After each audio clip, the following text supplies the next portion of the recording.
ketika tertangkap tangan hanya memiliki alat bong tanpa ada sabu ditemukan di situ, tanpa ada sabu, maka polisi itu tidak bisa menghukum.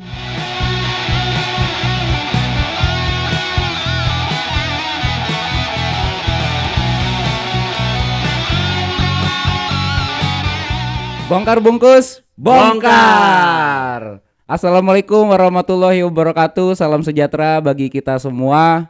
Balik lagi dengan gue Rio di sini dan Bang Deski di podcast Ngerangkum, ngebahas santai rangkaian hukum lewat podcast. Oke. Halo Bang, apa kabar? Baik, alhamdulillah. Baik. Nah, sebelumnya kita sapa dulu nih teman-teman Ngerangkum, apa kabar? Mudah-mudahan baik-baik aja, sehat-sehat aja. Dan selalu dalam lindungan Tuhan Yang Maha Esa. Amin. Amin, amin, amin, amin. Gimana Bang? Aduh. Udah masuk nih ke video kita yang kedua ya. Nah ini nih yang ditunggu-tunggu nih. Ini yang ditunggu-tunggu sih. Kita masuk ke intinya sekarang. Intinya. Kalau kemarin introduce, sekarang kita masuk ke intinya. Nah, itu hari ini nih Bang. Lu habis dari mana aja nih? Gue hari ini tadi habis sepedahan ke Senayan, alhamdulillah biar sehat. Jadi pas muka lagi syuting gini kan jadi fresh. Iya. Biar sehat ya Bang ya. Biar sehat. Gue juga tadi habis inilah lari-lari di tempat pemanasan kecil lah. Biar badan jadi sehat, seger kan. Iya, memang bugar. Karena dalam keadaan kayak gini nih, keadaan sekarang kayak gini, kesehatan itu ternyata lebih penting Bang. Betul. Penting banget. Karena pas 2 tahun kebelakangan ini itu kita kan menghadapi pandemi Bang ya. Iya. Nah pandemi ini bikin kita jadi aware Bang. Betul, sama kesehatan nih. Sama kesehatan. Yang tadinya kan kita peduli. asli itu malam jadi siang, siang jadi malam. Iya. Udah gitu party kemana-mana jalan gitu Bang ya. Kalau gue enggak kan sama lu. Gue kan yang diajak. Lu kan yang ajak gue. Iya. Nah akhirnya kita jadi aware akan kesehatan gitu Bang. Ya alhamdulillah supaya masih bisa silaturahmi. Iya betul. Kalau nggak sehat juga kita nggak mungkin bisa nih bicara di podcast ini. Iya betul banget. Oke yo, kita masuk ke topik. Nah, untuk topik kita kali ini kita mau ngebahas apa nih Bang? Apa Kira-kira. ya? Gini, gue punya pertanyaan nih. Ini pertanyaan yang mungkin sering ada di kebanyakan orang. Apakah seseorang yang kedapatan oleh polisi pada saat penggerebekan ataupun penangkapan itu kedapatan memiliki alat bong? Lu tahu alat bong nggak, Dio? Alat bong itu apa tuh? Apa ya Bang ya? Alat bong itu biasanya dipergunakan oleh orang-orang yang biasa memakai narkotika, sabu biasanya. Jadi itu alatnya. Nah, sekarang pertanyaannya, kalau ditemukan alat bong ya berupa alat bong yang memang rakitan, alat bong yang memang biasa bikinan yang memang dibikin bagus, pabrik gitu ya, bikin pabrikan. Apakah seseorang bisa dihukum karena kepemilikan alat bong? Karena namanya alat bong itu pasti identik dengan sabu. Bisa gak orang itu dihukum? Itu aja pertanyaan. Sekarang lo jawab deh coba. Oh berarti tebak-tebakan nih. Nah tebak-tebakan dulu kita. Menurut gue bisa sih buat ditangkep ya. Kenapa tuh? Karena kan setiap orang yang membawa itu otomatis mereka udah dicurigai. Punya niat. Punya niatan. Ya gak sih? Betul. Cuman kalau untuk hukumannya gue belum ngerti nih. Gue masih awam. Pokoknya kalau sepaham gue apalagi gini Bang, setelah dia dites urin juga positif. Itu gue nggak tahu deh. Iya, nanti kita bahas di sini. Gini, yang pertama adalah kita harus membuka dulu nih. Kalau kita ngebahas bong sabu, apakah orang memiliki bong itu bisa dihukum? Kita buka dulu di pasal Undang-Undang Narkotika, khususnya pasal 112. Di situ diketerangkan bahwa barang siapa menyimpan, memiliki, mengkonsumsi narkotika golongan 1 bukan jenis tanaman tanpa izin. Dalam konteks sabu. Ya, tanpa izin dalam konteks yang kita bicarakan sabu nih. Topik kita ini ya. Tanpa izin. Maka akan dikenakan hukuman 4 tahun sampai dengan 12 tahun penjara. Denda mulai dari 800 juta sampai dengan 8 miliar. Wow. Besar banget tuh. Jadi kalau kita ngelihat kerangka hukum, kita ngelihat di pasal 112 ini, maka kita harus memilih-milih nih. Ada namanya unsur-unsur dalam setiap pasal itu, ada unsur barang siapa. Barang siapa itu orangnya. Orangnya yang ketangkep itu tuh. Subjeknya tuh orangnya. Orangnya udah ada barang siapa, sudah ada si A. Terus mengkonsumsi, memiliki, menyimpan narkotika golongan 1 bukan jenis tanaman atau sabu kita sebut di sini. Iya. Nah, tanpa izin. Udah sampai situ tuh. Di situ kan nggak diterangin tuh. Nggak diterangin apakah kalau orang punya alat bong, orang kedapatan membawa bong, itu dihukum. Di situ nggak dijelasin. Tetap kalau orang ketika tertangkap tangan hanya memiliki alat bong, tanpa ada sabu ditemukan di situ, maka polisi itu tidak bisa menghukum. Ya? Tidak bisa menghukum. Tapi polisi bisa meminta keterangan, menggali keterangan. Selama hanya 7 hari itu.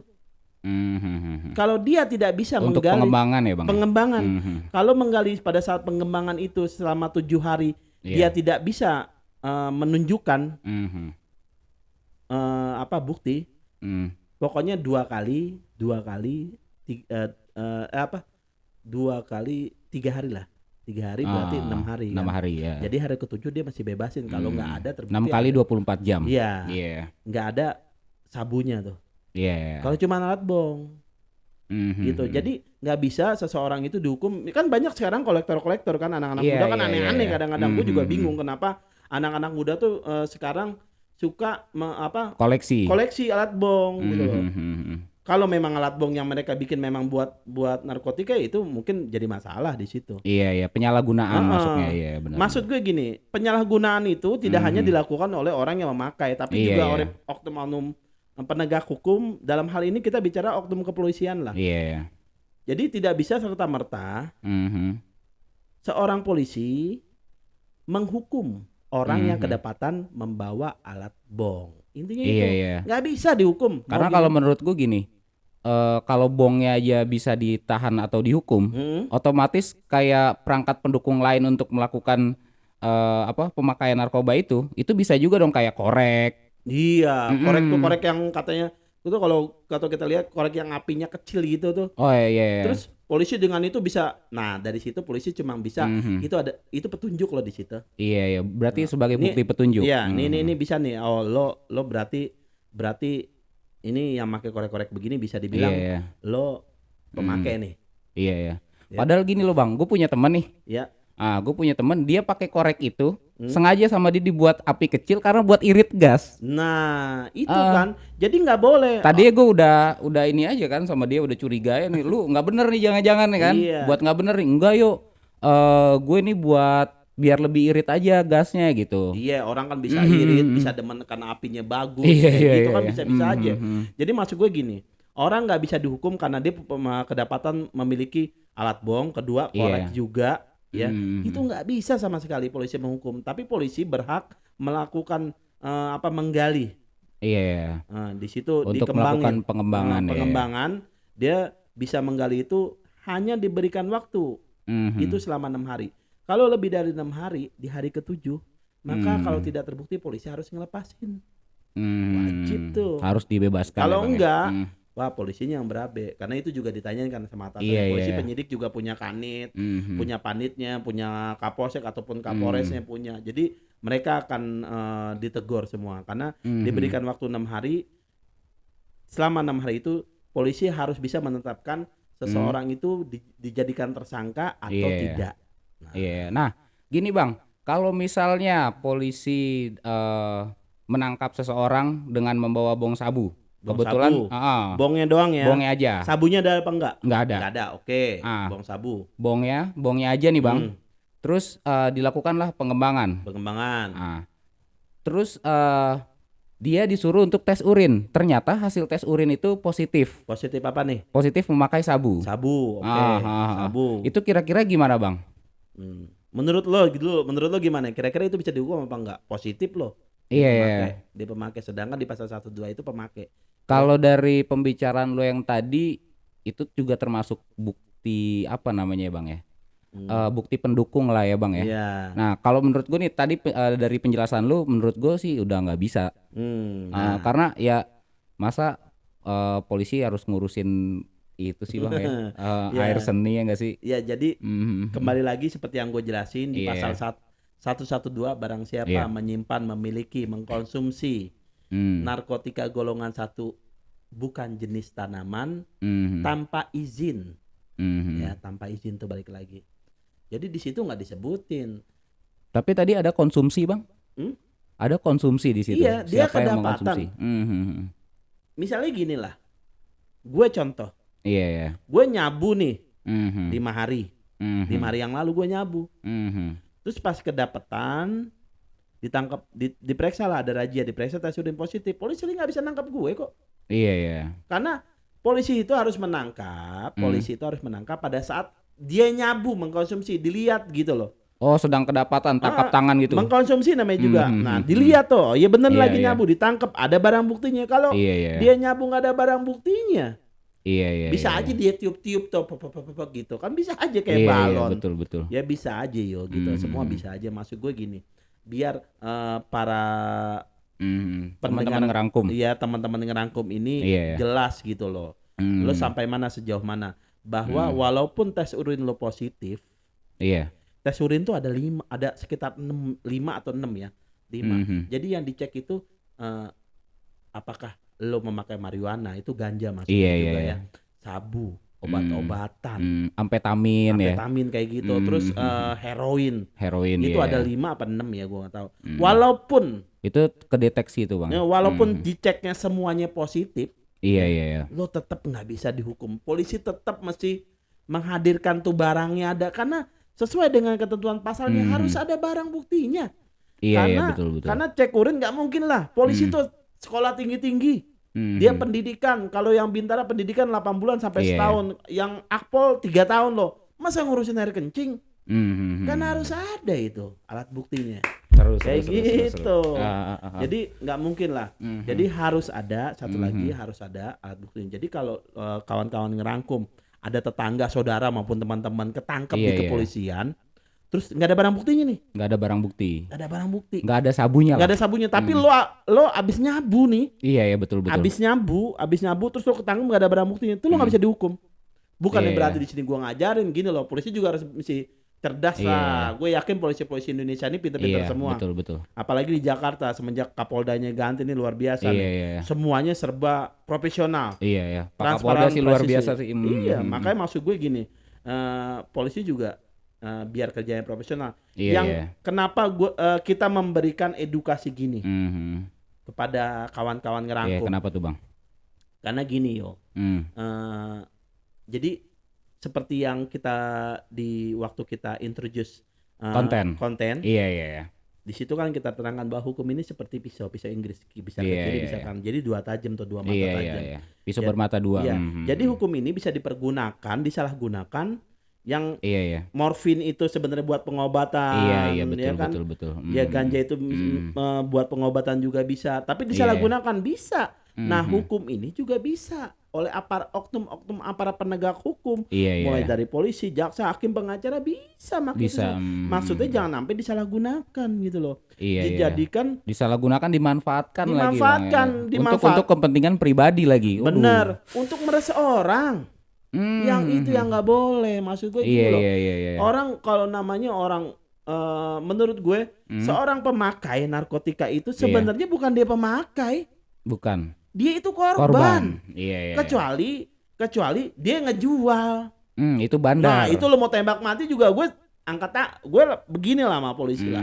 Walaupun itu pun nggak boleh gitu di negara kita hukum. Iya, kan ada hak asasi manusia, Bang. Iya, betul, hak asasi manusia. Nah, hak asasi itu juga mengatur dong lu dalam melakukan penangkapan mesti profesional, benar-benar gitu loh. jangan oknum-oknum aparat penegak hukum ini main tangkap. Ini yang gue nggak mau ini gini loh. Seseorang ditangkap. Iya. Berdasarkan laporan dari orang lain bahwa dia pernah nyabu sama si A. Iya. Dia pernah nyabu sama Ini si A. bahasan cuman laporan aja sih. Iya, laporan terus tiba-tiba karena si A ini si B ini yang ketangkep pertama kali ini mengkonsumsi, terus dia tunjuk lo biasa nyabu sama siapa aja, sama si A. Si A ini lagi main karambol di rumahnya. Iya, misalkan dia lagi main karambol sama teman-temannya, terus ditangkep tuh semua 5-5-nya. Iya. Dibawa, dites urin karena laporan tuh orang pernah nyabu sama gue. Mungkin juga tuh orang dendam. Dibawa ke kantor polisi, terus keluarganya sama oknum-oknum ya. Ini gue katakan oknum kepolisian disuruh bayar biar anaknya bebas. Itu yang gue nggak mau gitu loh. Iya. Semua harus. Jadi cukup disayangkan banget kalau masih ada oknum-oknum yang seperti itu sih Bang ya. Ini udah bukan rahasia umum kok. Kita bongkar begini bukan rahasia umum. Iya. Jadi maksud gue gini, biar polisi dalam hal ini polisi ini lebih profesional dan para kita memberitahu gini bukan lo biar nyelamatin diri, enggak. Yang namanya narkotika tetap tidak baik. Tidak baik, benar-benar. Nah, jangan sampai lo pakai narkotika. Kita memberikan edukasi ini biar kalau ada orang-orang yang memang gak pakai narkotika kebetulan dituduh. Iya, betul. Kalau gue karena banyak kejadian ya Bang ya. Iya, gue dendam sama di lo luar lah. sana. Gue dendam lah sama lo. Iya. Gue dendam. Tiba-tiba gue bilang nih karena gue punya temen oknum aparat penegak hukum, gue ngomong tuh si Rio terus biasanya lu taruh bong di tas gue gitu kan. Iya, nggak usah deh ada bong. Nggak usah deh ada bong. Misalnya lu gue tunjuk tuh si Rio dan kawan-kawannya biasa nyabu. Iya begitu. Lo digerebek nih sama polisi, nggak ada balat bong, tapi kan lo dibawa sama polisi. Iya. Iya, tapi sampai dibawa sama oknum polisi ini disuruh bayar nih keluarganya. Itu yang gue nggak mau gitu loh. Pokoknya pertahankan diri lo selama 6 hari. Polisi harus profesional, harus bebaskan. Tapi di dalam tahan nggak? Ya masih tahan. Yo masa kalau kita bener. Iya. Ya polisi juga nggak gila-gilaan. Polisi juga nggak main pukul-pukul apa enggak lah. Enggak dalam tanda kutip kali ya. Gue kan nggak tahu. Iya, kita kan nggak tahu. Karena mulai sekarang kan polisi juga lebih profesional kan sekarang. Iya. Nah ya permasalahannya mental lo kuat gak? Iya betul. Selama 6 hari itu lo nunggu. Tapi kalau memang lo berasa bener, kenapa mesti takut? Iya betul. Tahan lah. Karena walaupun bumi ini hancur, kebenaran adalah tetap kebenaran. Iya, jadi ada ini dibilang kebenaran harus tetap ditegakkan walaupun bumi ini akan runtuh. Iya, benar. Itu tugas-tugas dari pengacara. Gila bahasanya, benar. Iya. Terus Bang. Nah misalkan gini Bang, oke. Dia udah tes urin positif. Nah kebetulan dia bawa bong juga, di dalam bongnya itu ada residu. Ada residu berarti masih ada kerak-kerak telur dikit. Residu tuh kayak ini, kayak apa? Sisa-sisa ya. Sisa-sisa, betul. Residu itu kayak sisa-sisa habis pemakaian. Iya. Nah itu biasanya ya. Gue ini bukan gue ngomong gini. Bukan kita ngomong narkotika ini bukan berarti gue nggak pernah tuh ngurusin gituan. Sampai gue pernah ngurusin itu oknum polisi bilang sama gue, katanya gini, Pak, ini ada residunya. Iya. Oh pernah waktu lu nanganin kasus ya Bang ya? Iya, gue pernah nanganin kasus. Oknum penyidik bilang ini ada residunya. Iya. Jadi kalau namanya residu nggak bisa lo jadikan bukti. Residu hari ini nih dicek ada residunya. Itu sidang itu di pengadilan itu mungkin 3 bulan lagi itu juga belum tentu sidang. Itu residu udah hilang. Iya. Nggak bisa, tetap harus ada. Nah hilangnya kenapa itu Bang? Ya nguap lah namanya residu kan. Residu tuh nggak 0,1 gram juga nggak ada kok, gitu. Jadi nggak bisa dijadikan alat bukti. Dan itu udah hancur lah menurut gue. Jadi nggak bisa. Jadi sama kembali lagi seseorang tidak bisa ditangkap karena satu kepemilikan bong, kedua apinya memang korek yang biasa dipakai orang yang udah disetting.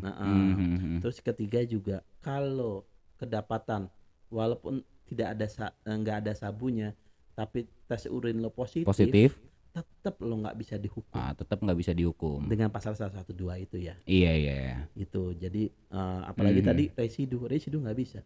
Nggak bisa dijadikan bukti-bukti di pengadilan bahwa nih Pak Jaksa, itu kan polisi kan ngasih berkasnya ke kejaksaan. Ini Pak Jaksa nih ada residunya gini-gini. Kata jaksa, apa pula kau? Kebetulan jaksanya ini orang dari Sumatera Utara lagi iya, kan?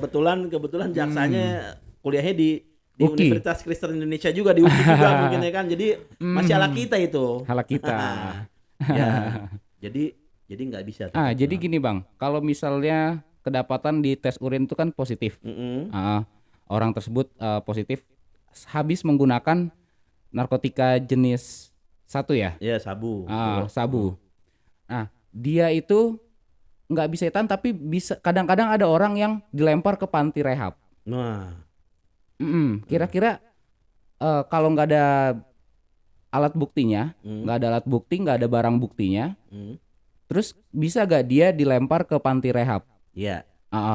Jadi, dan kalau misalkan orangnya ini nggak mau, gimana? Jadi gini, Undang-Undang Narkotika juga membahas tentang pasal 127. Iya, tentang 127. Rehabilitasi. Ya, 127 tentang rehabilitasi. Jadi seseorang itu bisa direhab. Iya. Pada dasarnya bisa direhab, tapi harus atas persetujuan orangnya. Harus persetujuan. Iya. Harus ada persetujuan dari keluarganya loh. Kalau ini kan lagi juga, keluarganya harus setuju. Iya. Misalnya anak yang belum nikah ya persetujuan dari bapak ibunya. Kalau perempuan yang udah nikah ya persetujuan dari suaminya. Begitupun sebaliknya. Gitu. Kalau jadi gini loh. Setelah 6 hari biasanya pihak kepolisian itu melimpahkan. Iya. Melimpahkan karena dia nggak bisa nahan nih. Ini polisi kita bilang nggak bisa nahan. Karena tidak ada sabunya nih. Polisi nggak bisa nih nahan. Akhirnya oknum-oknum kepolisian ini melimpahkan ke panti rehab. Panti rehab yang punya ya mereka juga gitu loh. Ya jadi di sana di tempat rehab itu bukannya direhab yo. Iya. Jadi itu adalah ajang pemerasan cara baru. Menurut gue ini oknum-oknum dari pihak-pihak rehabilitasi juga ini sebenarnya nanti oknum polisinya itu nitip nih, ntar pokoknya orang itu suruh bayar 10 juta. Orang itu suruh bayar 50 misalnya. juta. Iya, misalnya gitu. Itu bisa loh kayak gitu. Iya. Jadi bukan direhab itu. Iya. Kecuali ada tempat rehab yang baru gitu. Dibuat surat yang mana ini orang tersebut rehab di rumah. Iya, assessment. Iya, jadi boleh direhab. Iya, betul. Jadi kalau pihak kepolisian aja tidak bisa menahan selama 6 hari, polisi aja nggak boleh tuh sebagai penegak hukum, apalagi tempat rehab, kecuali misalnya orang ini memang memang pengen berobat. Iya. Dia udah terlalu edik lah. Iya, edik banget. Dia memang mau berubah gitu loh. Tapi di tempat-tempat rehab yang benar-benar ya kayak di Cengkareng tuh, tempat rehab benar itu. Jadi mereka berdasarkan kemauannya diri sendiri. Iya, kemauan diri sendiri ataupun keluarganya memang pengen nih anak direhab. Soalnya kalau di luar keluar ntar malah ketangkep lagi ada barang buktinya. Iya, betul. Jadi ada memang tempat-tempat rehab kayak di Cengkareng tuh. Ada tempat rehab, gue lupa namanya. Gue kenal. Dan juga gue dengar Potlot markas Sleng juga dibuat tempat rehab gak sih Bang? Oh iya, gue juga nggak tahu tuh. Gue dengar dari lo justru. Jadi bisa tuh di situ juga. Bisa. Ataupun tempat-tempat rehab milik pemerintah juga ada, gitu loh. Jadi ada tempat rehab yang memang merehab bener-bener gitu loh. Kayak gue ini menurut pengalaman gue aja lah di Cengkareng tuh, tempat rehabnya bagus. Memang di situ orang fasilitasnya juga bagus. Orang dikasih pendidikan tuh yo. Iya, betul. Bahayanya ini. Terus dia diajarin untuk bersih-bersih, diajarin untuk kalau yang Islam sholat 5 waktu, kalau yang Nasrani itu ibadah dan agama yang lain juga begitu. Itu ada. Maksud gue yang kayak gitu yang bener. Jadi gara-gara yang bener-bener ini banyak, gara-gara hanya panti rehab yang memang cuma titipan doang buat lo meres orang, itu yang rusak semuanya gitu loh. Jadi gara-gara nilai setitik rusak susu sebelanga. Iya. Jadi stigmanya udah negatif lah. Stigmanya udah negatif, tapi tetap orang kalau direhab harus atas persetujuan. Kalau keluarga biasa ini nih pada saat kepolisian itu disodorkan nih Bu, keluarganya nih Bu, Bapak tanda tangan anaknya direhab ya. Itu jangan mau tanda tangan, Pak. Iya. Pokoknya kawan-kawan ngerangkum jangan mau tanda tangan. Karena kenapa? Ketika lo tanda tangan, lo menyetujui bahwa anak ini direhab. Betul. Nanti dia punya alasan. Terus bagaimana tuh kalau kita nggak mau direhab terus tetap dipaksa direhab? Iya. Nggak apa-apa, pindahin, yang penting urusan lo sama polisi udah selesai. Kadang-kadang di kantor kan suka ada ini loh Bang, penekanan. Iya. Penekanan mental.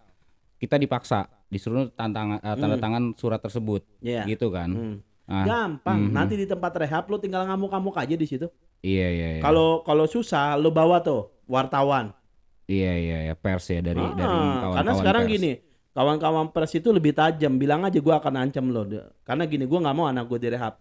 Karena gitu, di tempat rehab itu kita mesti bayar. Ya orang kalau pakai narkoba keluarganya susah. Bagaimana mau bayar uang rehab? Dimintalah uang rehab sebulan misalnya 5 juta. Gak usah 5 juta, lo sebulan 1 juta aja udah susah. Iya betul. Terus lo mau pers keluarganya. Maksud gue nggak gitu loh cara mainnya.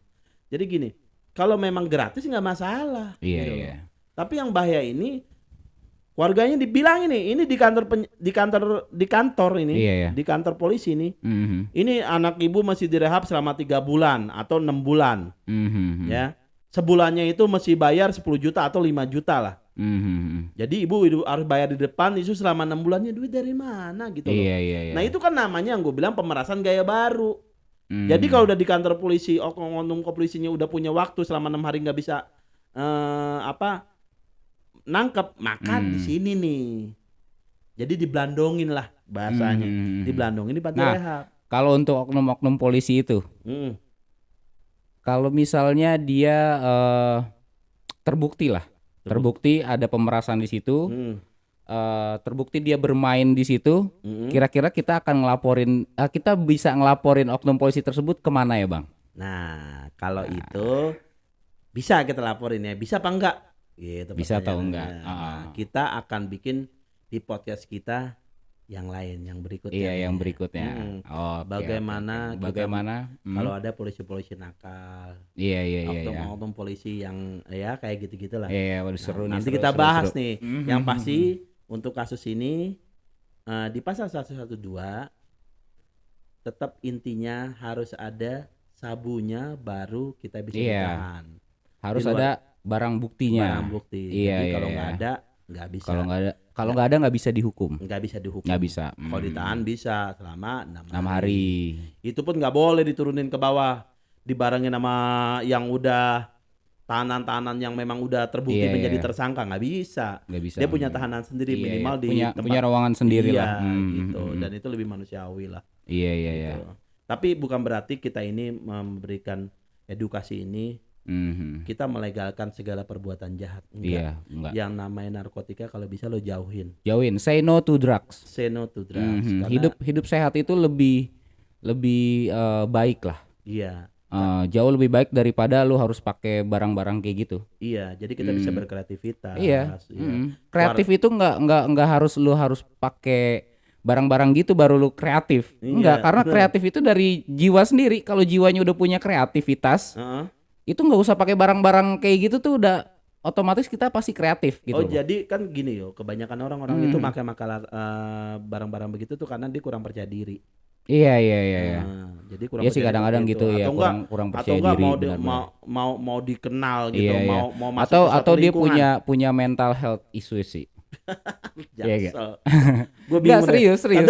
Serius. Jadi Gua mental health-nya tuh terganggu lah. Terganggu. Enggak, kadang-kadang kita mau ada nih anak-anak. Kadang-kadang kayak anak-anak broken home. Iya. Dia mau diakuin ataupun dia kesepian, dia pakai lari ke situ. Enggak kok, banyak kok. Kayak Rio nih sekarang, kita bikin kreativitas dengan kita bikin podcast begini juga bagus kok. Ya kayak gue, emang gue kenapa Bang? Enggak, maksudnya gini, ini dari segi positif. Anjir. Iya, dari segi positif. Ini juga misalnya gini, kalau narkotika udah jelas keluarga lo hancur. Iya, betul. Malah lo bisa selain lo mempergunakan narkotika, malah bisa melakukan tindak pidana yang lain. Tindak pidana yang lain. Iya. Jadi kalau misalnya dia mau beli, cuman duit kurang, akhirnya ngelihat handphone orang, disikat aja tuh handphone. Kok tahu? Enggak, biasanya sih kayak gitu kan, karena kurang. Emang gitu kali ya, mungkin pengalaman. Enggak pengalaman, gue mah enggak kayak gitu. Sorry. Bagus. Iyalah, enggak lah. Paling cuman kalau minum tipsi-tipsi aja sih. Oh iya. Sambil denger live music ya enggak. Kita nikmatin kayak sedikit-sedikit wine atau vodka dicampur-campur kan enak. Nggak usah nggak perlu narkoba lah. Iya. Kita bergaulan kita tuh juga dari circle kita loh. Mencari orang-orang yang memang nggak ke situ gitu loh. Orang-orang yang positive thinking, orang-orang yang selalu beraktivitas. Golongan-golongan orang-orang kelas pekerja gitu loh, maksud gue gitu. Jadi pergaulan lo itu menentukan tuh siapa. Jadi rezeki kita tuh dari teman terdekat kita. Kalau teman terdekat kita pemakai bandar apa itu sudah jelas kita kalau nggak jadi bandar ya pemakai. Pasti circle-nya di situ. Tapi kalau kita teman kita ada YouTuber, ada pengacara, bisnismen, pengusaha, tuh nggak jauh rezeki kita pasti dari situ. Jadi perbaikin pergaulan kita, perbaikin circle kita, maka kehidupan kita juga akan lebih baik. Gitu. Gitu aja sih menurut gue. Oke, jadi untuk video kita kali ini, intinya adalah pembawa bong, dan dia dites urin positif, dan kebetulan di bongnya itu ada residu. Nggak bisa dihukum. Oke. Jelas banget. Semoga teman-teman ngerangkum di rumah juga cukup jelas ya. Biar nanti kan kalau ada masalah kita bisa nyelesain sendiri. Jadi nggak perlu harus pakai pengacara. Betul. Betul. Jadi nggak perlu harus pakai pengacara, lo bayar pengacara mahal nggak perlu. Tapi lo cukup ikutin aja alurnya. Cara mainnya tuh gimana, aturan mainnya tuh gimana. Lo ikutin, selagi lo benar, lo akan bebas. Iya. Oke. Cukup ya. Cukup ya untuk video kita kali ini. Cukup untuk mudah-mudahan bermanfaat ya Bang ya. Bermanfaat buat teman-teman ngerangkum. Dan satu pesan gue, say no to drugs, balik lagi. Iya gak sih, say no to drugs. Jangan mencoba lah. Bahkan mencoba pun jangan. Jauhilah. Kalau bisa jauhin. Kalau perlu teman-teman yang kayak gitu lo tinggalin deh. Iya betul. Kalau iman lo nggak kuat nggak usah. Nggak, kadang-kadang kita nggak perlu tinggalin tapi kita kasih support. Kita deketin untuk kita kasih support. Semoga teman-teman yang masih terjerumus di dalam dunia narkoba, itu hidupnya bisa lebih baik lagi. Amin. Karena kebanyakan mereka hanya butuh support dari sekitarnya, gitu Bang. Betul. Oke lah, kalau gitu kita tutup aja video kali ini. Sampai jumpa di video selanjutnya teman-teman ngerangkum. Semoga kalian sehat terus dan bongkar bungkus. Bye bye.